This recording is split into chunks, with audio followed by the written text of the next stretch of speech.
इबादुल्ला साहब, आपसे मैं जानना चाहूंगी, ये जो रोड शो है, इस रोड शो के दौरान भी हमने देखा है और ये अहमियत है इस सवाल की बहुत ज्यादा कि टीएमसी के पोस्टर भी बीच बीच में लगाए गए। कई जगह बीजेपी के पोस्टर हटाकर अभिषेक बनर्जी का या ममता बनर्जी का पोस्टर लगाया गया। तो ये क्या डर है टीएमसी को? एक रोड शो से भी क्या डरती है टीएमसी कि उसको भी नहीं आप चाहते हैं कि सुचारू रूप से हो पाए? अगर वो अपने झंडे बैनर पोस्टर लगाकर रोड शो कर रहे हैं तो उसमें क्यों टीएमसी को अपने पोस्टर लगाने हैं? देखिए, जब से टीएमसी बनी है तब से पूरे पश्चिम बंगाल में रोड शो हो रहा है और झंडा बैनर पोस्टर लग रही है।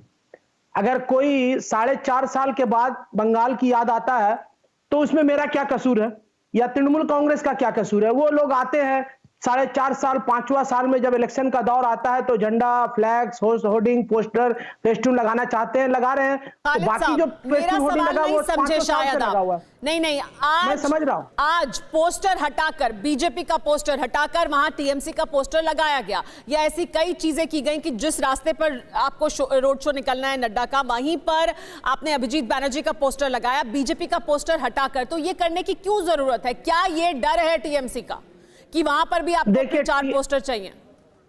टीएमसी को ना कभी किसी से डर था और ना डर रहेगा, बल्कि यही कारण है कि तृणमूल का हर इलाका में, हर जगह आप खुद कहीं कि उसके रास्ते पे फ्लैग फेस्टून लगाया गया। तो तृणमूल कांग्रेस का तो पूरे वर्कर पूरे बंगाल में हर 78,000 बूथ में बहुत सारे ऐसे वर्कर हैं जो पूरे बूथ को सजा कर रखते हैं, पूरे इलाका को सजा कर रखते हैं, झंडा हो, फेस्टून हो, फ्लैग हो। लेकिन भारतीय जनता पार्टी के लोग क्या है कि 4.5 साल में ये बंगाल के बाहर से कुछ लोग आए, रोड शो करना चाहते हैं, इनको ये भी परमिशन मिल जाता है। लेकिन उत्तर प्रदेश में आप जाए, बंगाल की एमपी जाते हैं तो एयरपोर्ट में रोक दिया जाता है। यही हमारे और आप में, यही हमारे और उनमें फर्क है कि उत्तर प्रदेश में सांसद को जाने नहीं देते और यहाँ पे भारतीय जनता पार्टी के जेपी नड्डा जी को यहाँ पे वेलकम करके रोड शो का मौका मिल रहा है। कैसा हो रहा है वेलकम, कैसा हो रहा है वो तो सब देखते रहे हैं। पिछली बार जब वो वहां पहुंचे थे तब क्या हुआ था? वो वेलकम थोड़ी था, वो वेलकम थोड़ी था खालिद साहब। लेकिन अभी क्या? ठीक है, मैं आऊंगी आपके पास, सब वापस आऊंगी, बाकी लोगों की प्रतिक्रिया भी ले लेते हैं। आप कह रहे हैं वेलकम कर रहे हैं जी जेपी नड्डा को, लेकिन वेलकम कैसा किया था पिछली बार के उनके दौरे में? क्या कुछ हुआ उससे? तो पश्चिम बंगाल के शासन प्रशासन पर तमाम सवाल उठे।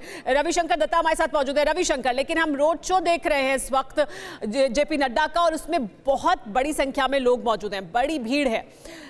ये लगातार हम देख रहे हैं कि आज जो उन्होंने कार्यक्रम किए उसमें ये कोशिश है कि वो किसानों से और पश्चिम बंगाल के आम लोगों से जुड़ें, ताकि जो हमला उन पर बार बार बोला जाता है बीजेपी पर, उस हमले की धार को कुंद किया जाए। क्या उसमें सफलता हासिल हो रही है बीजेपी को? क्योंकि एक बड़ा अभियान बीजेपी चला रही है। देखिए, लोकसभा चुनाव में हम लोगों ने देखा था पश्चिम बंगाल में बीजेपी को 18 आसन मिला है। जहां 3 विधायक थे वहां पे 1 एमपी था, वहां से 18 उनको एमपी मिला। इसका मतलब विधानसभा का हिसाब से अगर देखें तो 120 से ज़्यादा सीट उनको मिल गया था, आगे थे वो अगर लोकसभा चुनाव के देखें तो। ये तो ज़रूर बात है कि पश्चिम बंगाल में बीजेपी का जो हाथ है वो मजबूत हो रहा है। लगातार बीजेपी अपना कार्यक्रम जो है वो मजबूती दिखाई दे रहा है। जिस रास्ते से जेपी नड्डा गए थे वहाँ पे जैसे हमला हुआ, फिर उन पे कार्रवाई की गई। आज फिर जेपी नड्डा अपना हमले के बाद, कोरोना काल के उनका कोरोना होने के बाद पश्चिम बंगाल से फिर से अपना दौरा शुरू कर चुके हैं और आज पूरे दिन देखे लोग गए हैं। अमित शाह आए थे, जेपी नड्डा आए हैं, कई मंत्री केंद्र सरकार के आ रहे हैं। तो लगातार ये जो विजिट्स है मंत्री के, जेपी नड्डा के, अमित शाह के, तो ये कहीं पे लोगों के ऊपर एक इफेक्ट फेंक रहा है। और पश्चिम बंगाल में कहीं जगह पे, स्पेशली जो ज़िला है जिनते अगर वहाँ पे अगर जाएंगे ये देखने को मिलेगा कि कहीं पे तृणमूल के खिलाफ कहीं पे लोग भड़के हुए हैं, कहीं बीजेपी के खिलाफ लोग भड़के हुए हैं।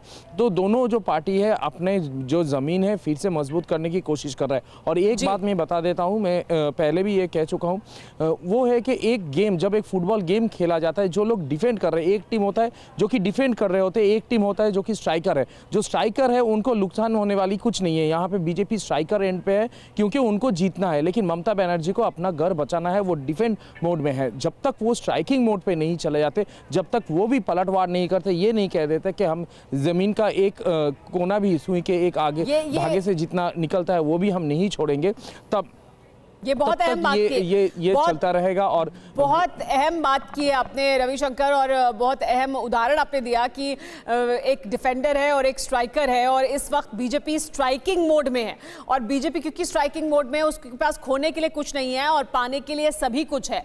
फिक्र आपकी, सोमवार से शुक्रवार रात 9 बजे सिर्फ TV9 भारतवर्ष पर।